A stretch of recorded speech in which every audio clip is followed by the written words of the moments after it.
Hey, everybody, welcome back to your Inside Track to Success. As always, I'm your host, Stewart Kraintz. We have an awesome message for you today. But before I jump right in, please go ahead, hit that like or subscribe button wherever you are catching this episode. And also be sure to hit that little bell icon. We want to make sure you are getting all of the updates, all of the messages, all of the amazing conversations that we have for you here on the show. Again, all of this is designed to support you in up leveling and creating the life of your dreams. So, want to make sure that you are dialed in each and every week with all of the content we have for you. So, today's conversation is going to be me, but I do have something I wanted to share. It's been on my heart for a little while, so wanted to share a story with you all in the hopes that you learn from my recent experience. So, as you guys know, I am a distance runner. I absolutely love running. I can't get enough of it. I am running probably 3 to 5 days a week, whether it's on the road here in my neighborhood or at a park or on the treadmill. My wife and I do go to Orange Theory Fitness. We love it. Shout out to Orange Theory. They are not paying me for that endorsement, but point being is I am running at least 5 days a week in some capacity.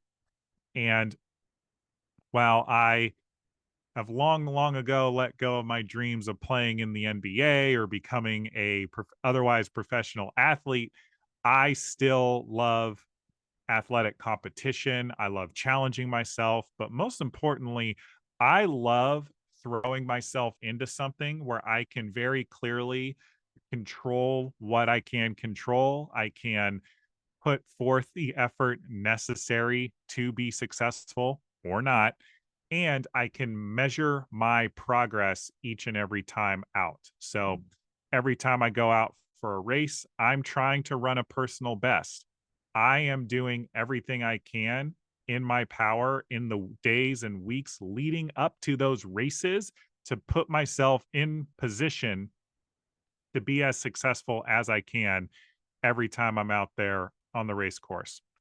So, in this season of my life, I am somebody that can roll out of bed and run a 5K through a lot of blessings and a lot of hard work. That is something I am able to do.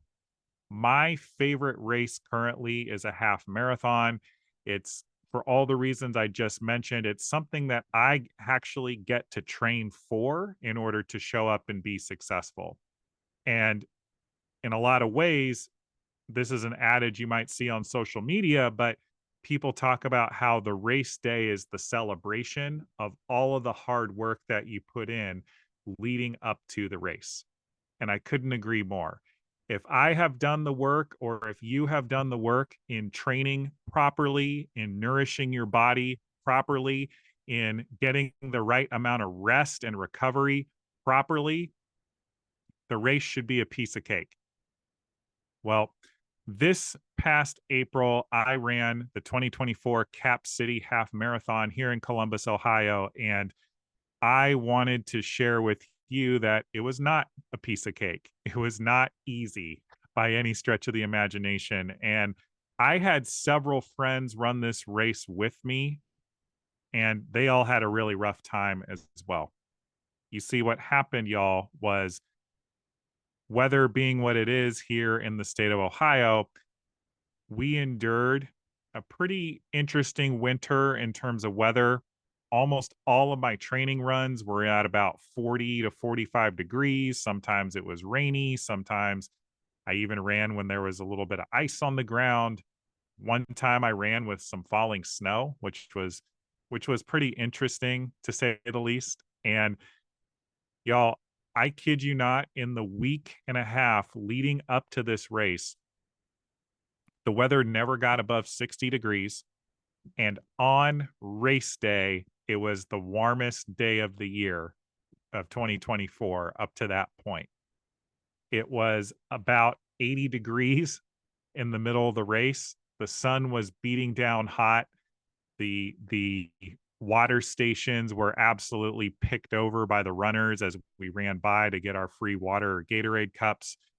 I saw people cramping up all along the way, and even in some cases, people losing their lunch from dehydration, unfortunately. But the thing I wanted to share is I absolutely did the work for this race. I followed a training plan, followed it to the T. I stretched, I hydrated every day. I took the supplements that I normally take to make sure my body's getting the vitamins and minerals back that I sweat out. And it all didn't matter because Mother Nature said otherwise.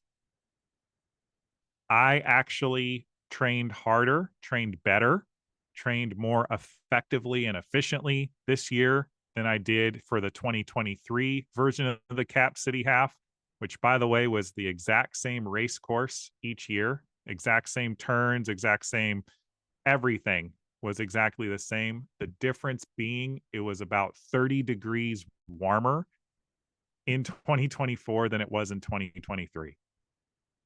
And the end result, y'all, despite all of my hard work, all of my training, all of my preparation, all of my sweat and tears that I put into this race meant nothing. I ended up finishing the race almost a full hour later than I did the 2023 race. I broke my rule, my promise to myself of never stopping to walk. My goal for every single race, no matter the length, is to be able to run the entire thing from A all the way to B, no matter how long the distance. And y'all, at mile 8 of a 13.1 mile race, my legs were so shot and they were cramping up so badly. I actually had no choice. I actually remember hitting a on ramp onto a little bridge, and I actually couldn't pick my legs up any longer. And I had to walk most of the last 5 miles for this race. And so I crossed the finish line much longer, much later, I should say, than I felt I should have. I was feeling down. I was feeling dejected. And as the volunteer handed me my finisher's medal, I put it around my neck with a feeling of defeat. And I remember I grabbed some water, grabbed some bananas, grabbed a bagel that they have waiting for you at the finish line to help you refuel and recover. And I went and found a chair in the shade. And I sat down, guzzled down the water, housed the bananas, devoured, demolished that bagel. And I really was allowing myself to feel sorry myself for a couple moments. Really allowing myself to feel it. And I took a couple of deep breaths, and I remembered a lot of the coaching that I have received over the years, and also a lot of the coaching that I have provided my clients and also have provided here on past episodes of this show. And so the point of this episode isn't to tell a long story about how I didn't do so well in a recent race, but it's to use this as a backdrop to talk about how failure can actually be a springboard into something better. So I already hit on it a bit. The first thing I want to talk about is that how we respond to our losses, to the L's, so to speak, that we talk about in our lives that you might hear about people, quote unquote, taking on social media. We can either choose for a loss to be a loss, or we can allow for it to be a learning opportunity. Okay. So as I sat there in the shade recovering from an absolutely grueling 3+ hour experience, I really sat there and ran through everything in my mind. What could I have done differently in order to have created a different outcome? And in this scenario, y'all, there really wasn't much. Like, you can't predict when the weather is going to be 30 degrees warmer than it had been the year before, or even 20 degrees warmer than it had been all week. My body, unfortunately, just did not have enough time to compensate for that, to overcome that, to adjust to the humidity levels. So even though my hydration program was on point, my body still was not ready to handle 80-degree weather. And so, with that said, knowing that there actually was nothing I could have done differently, I allowed myself to accept the result for what it was and allowed myself to choose. Key point here, to choose the interpretation of I successfully completed this race. No, it was not the result I would have liked, but I learned a lot and I could have quit. I could have quit when I was cramping up so badly in mile 9 that I could barely walk. I could have quit when people I knew were passing me up. I could have quit when I knew I was going to be one of the last few finishers of the race because my legs were absolutely starving for any type of vitamin and mineral to prevent them from cramping any worse than they were. I did not quit even though my ego wanted me to. I saw the race all the way through, even though my success, how I was measuring success for myself, none of those standards or benchmarks were being met. Like I said before, I had to walk almost the entirety of the last 5 miles. That is a rule I never break to myself. But my legs were actually quitting on me, so I did. I had to in that moment. I actually was running. I was actually on pace for a personal best, a PR, before I had to stop running, before my legs started giving out on me. And I was able to let all of that go, let all of that frustration, all of that humiliation that really was only coming from me. I was able to let it go and still finish the race.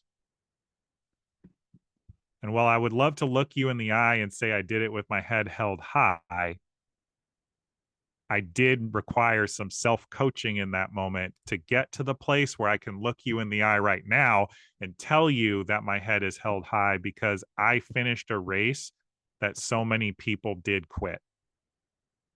There were lots of people, like I said, vomiting, lots of laying on the side of the road, cramping up. And it could have been a lot worse, but I didn't allow it to be. And so, what this all gets at, everybody, is that whatever you are going through in your life, we are going to have obstacles that are going to come out of left field, completely unpredicted. You cannot possibly have foreseen.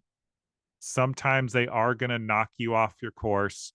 They are going to derail your success. They are going to slow you down. They are going to prevent you from having success with that exact image of what success is looking like in your mind.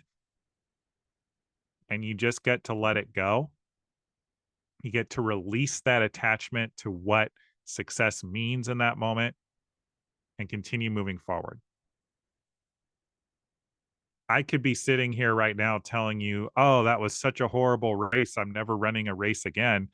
Absolutely not. Far from it. I'm actually exercising more. I'm eating better. I am determined that my next race will not go as poorly.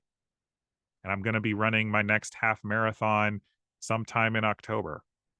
And I can't wait for it because I've chosen that this is a learning opportunity for me to acknowledge, to look in the mirror and acknowledge how bad something can be, even if I do everything right, even if I do everything, if I follow my plan to a T, if I execute upon everything, which I did, sometimes things are outside of my control, and that's okay.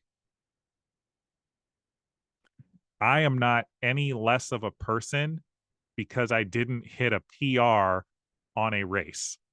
I didn't set a personal record on the race. I am not any less of a husband. I'm not any less of a father.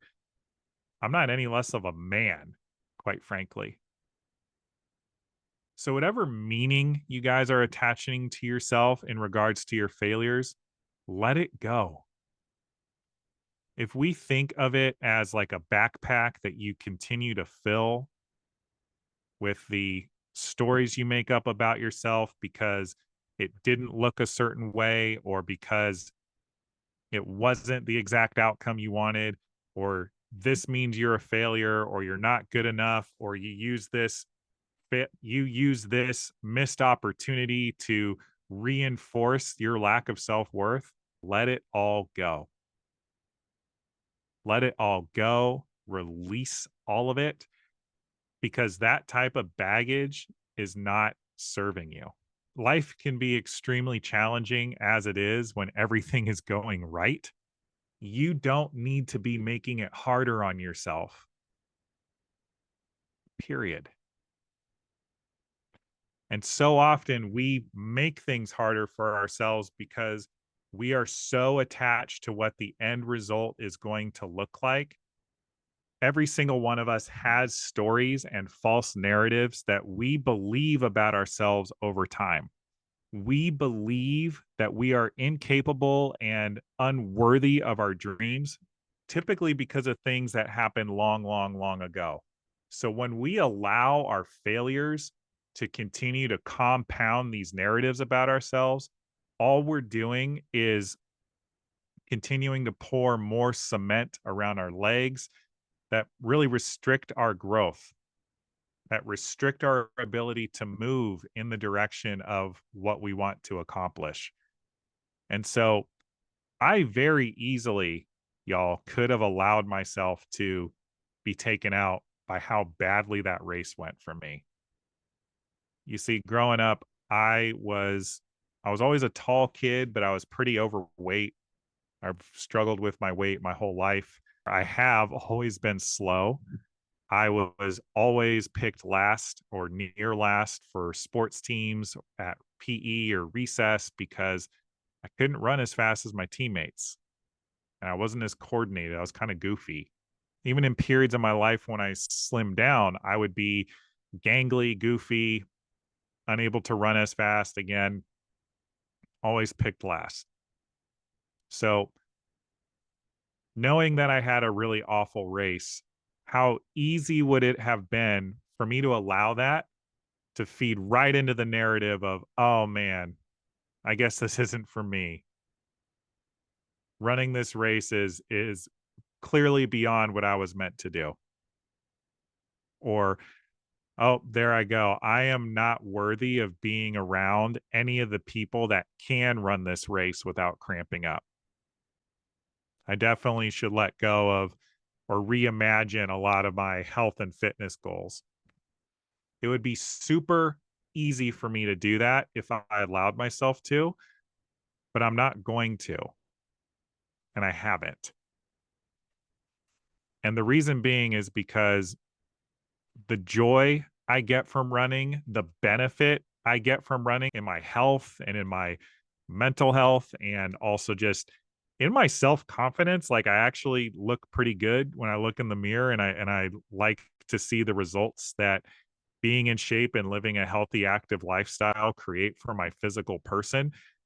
Those far outweigh one bad outing that, again, as I've mentioned, was far beyond my control, far beyond the control of anybody who organized the race when the date was set a year in advance. This race, y'all, is always the final Saturday of April. And in 2023, it was like 48 degrees, overcast. It was beautiful running weather, quite honestly. Like you couldn't overheat. It was actually on the cold side. And this year, fast forward 80 degrees, sunny, everyone's cramping up. That has nothing to do with me. So I'm not allowing that to dictate how I view myself when I look in the mirror. And whatever you are going through, whether it's struggling to attain that promotion at work or getting the raise or launching the business or having that difficult conversation with your spouse or partner, I encourage you to release your attachment to what the outcome might look like specifically, and absolutely do not make the outcome a direct reflection of yourself, especially if it doesn't go well. If our realities, y'all, are determined by how we interpret the events around us, why don't we just make sure that we're choosing empowering interpretations? I've said it over and over again on this show, but the events in our lives are inherently neutral. It's the meaning that we assign to them that dictates our human experience. I don't think there was a version of reality with this race being as rough as it was, where I was going to walk away like with a huge smile on my face, feeling like that was the single greatest thing I had ever done in my life. But I definitely still maintain the power to not beat myself up over it. And so if you're listening to this, I challenge you to look at yourself. What has gone wrong in your life recently that you have allowed to infiltrate and poison your sense of self-worth for yourself? And I'm intentionally using the word poison because that's what it is, actually. We are not born with low self-esteem. Have you ever met a baby, like a young baby who is looking at the ground, avoiding eye contact, sad, kind of with a sullen expression on its face? No, babies almost always look you dead in the eye. More often than not, they smile. They might giggle and coo and laugh at you and all that. That's because they have not yet been conditioned to not believe in themselves. They have not yet put their happiness, their joy in a box, and they haven't shoved it deep down inside themselves where none of us can see it or harm them any further. And we all know that life is always going to throw us circumstances. But y'all, the main point of what I'm getting at this week is it is up to us to not be taken out by the things that don't quite go our way. As much as I wish the 2024 Cap City half had gone a lot better for me, what I can also tell you is that it has not deterred me from my goal of running every half marathon in Ohio. You have heard it here first. I am going to run every half marathon in the state of Ohio. I intend to do it by the time my son graduates high school. And I'm planting my flag on that. I'm planting my flag on that so that you know that there's a by when. You'll know when that finish line is, no pun intended. But more importantly, so that I can boldly take a stand and you know that there are probably going to be other really bad races that I'm going to run where my body's going to feel bad or, knock on wood, I might get hurt. All of those are 100% in the realm of possibility, but I won't let any of those failures deter me from the goal because it matters to me. And so, with whatever goals you have in your life, especially the ones that you are feeling friction towards, the ones that you are feeling limiting beliefs towards, especially the goals that feel out of reach because of all of the bad, quote unquote, bad things that have happened already. How can you recommit strongly, passionately, and begin taking that massive committed action, taking that first committed active step towards creating the life of your dreams, towards creating that goal for yourself? We are always only one or two decisions away from having a totally different life in 6 months if we commit to it and make the decision over and over and over again. And so I know it might feel like I've gone way off the path here, but the point of this week's episode is to remind you that no matter how badly something might have gone relative to your expectations, you are always able to get back in the game and give yourself another shot. It might take some creativity. It might take you getting support. It might take you seeking help or guidance or coaching, but it's never impossible. I saw in an article recently, Vera Wang, renowned designer, didn't design her first dress until she was in her 40s. You know, she's a name that I don't even care about fashion and I know who she is. You know what I mean? And so, no matter how bad things have gone, no matter how bad you failed, no matter how old you are, no matter if you have kids or not, no matter if you have a romantic partner or not, no matter if you have any friends or not, you can always change your circumstances. And again, it is up to you to not allow the failures to take you out. It's not if you get knocked on the mat, to use a boxing analogy. It's when you get knocked on the mat, how quickly are you going to get back up? And if it takes you a little while to get up off the mat, don't make that a reason to beat yourself up either. Some injuries, some hurts, and I'm using that in the metaphorical term. Sometimes failures take a little while to recover from. You know, overheating and running like that for 3+ hours was not good for my body. I am really only just now getting back to running, and it's been about a month since the race. I haven't quit. I just needed to recommit to the hydration game, recommit to going to the gym, put some time in the weight room to build up my legs and my muscles. Now I'm in the place where I can get back and hit the road, literally, with my dog almost every morning running. Okay. And before I know it, I'll be jumping on my next training program for my next half marathon. Don't allow your failures to take you out. Nobody, and I mean nobody, can or will fight for your dreams as hard as you can or will. My amazing wife, Jennifer, has been on this show 3 times. She is the most listened to guest of anybody I've had on. And that's not because I've had her on 3 times. It's because every time she's on the show, you guys all seem to really love what she has to say. So I keep having her back on. Like the metrics and numbers go through the roof. She is easily one of the best life coaches I know. And I'm not just saying that because I love her. I'm saying it because it's true.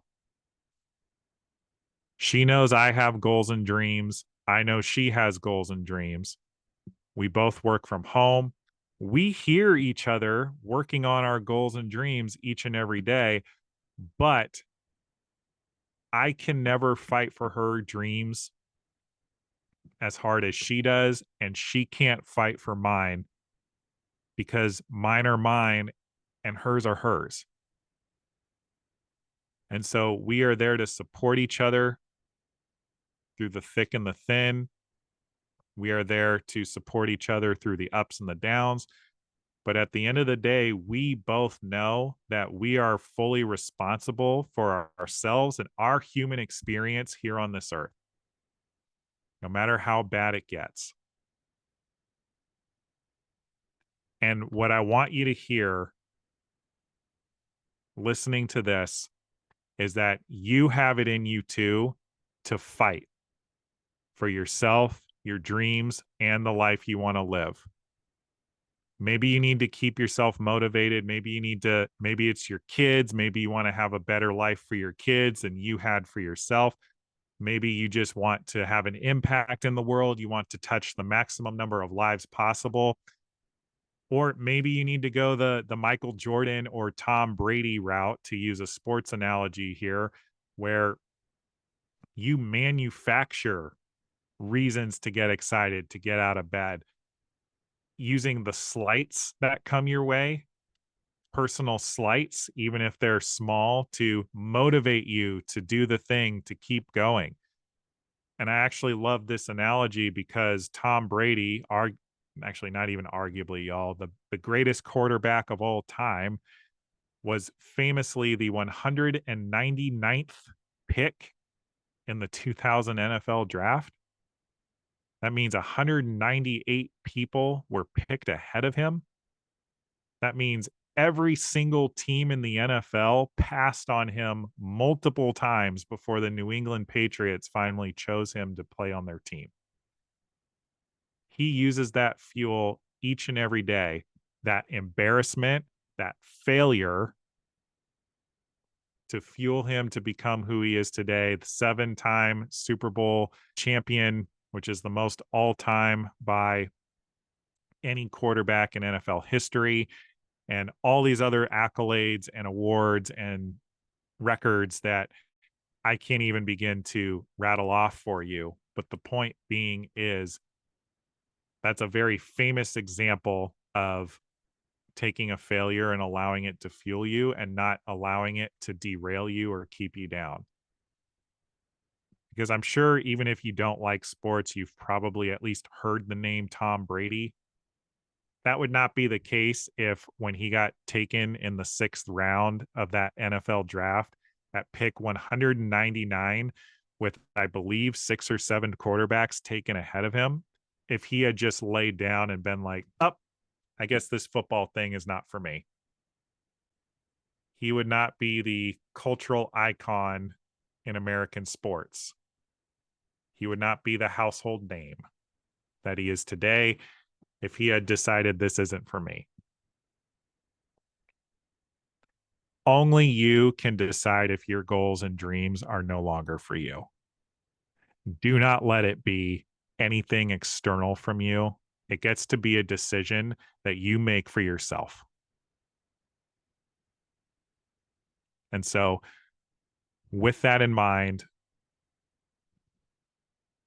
I encourage you to get out there, to give your goals and dreams everything you have. And if you've lost momentum, you've taken a loss recently, if something has gone horribly off the rails, give yourself the intentional time to pause and reflect, to recommit not only to your goals, but to yourself, and see what magic you can create from the lessons that were learned by this most recent failure. You owe it to you.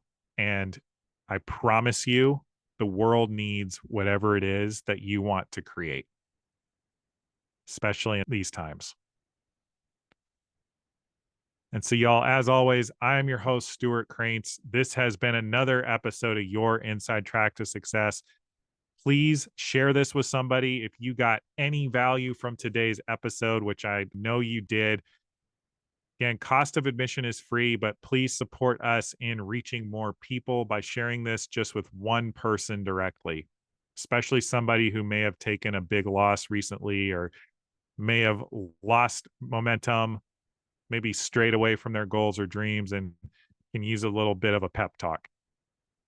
So again, y'all, we will see you next week with another amazing guest or episode. We will see you then.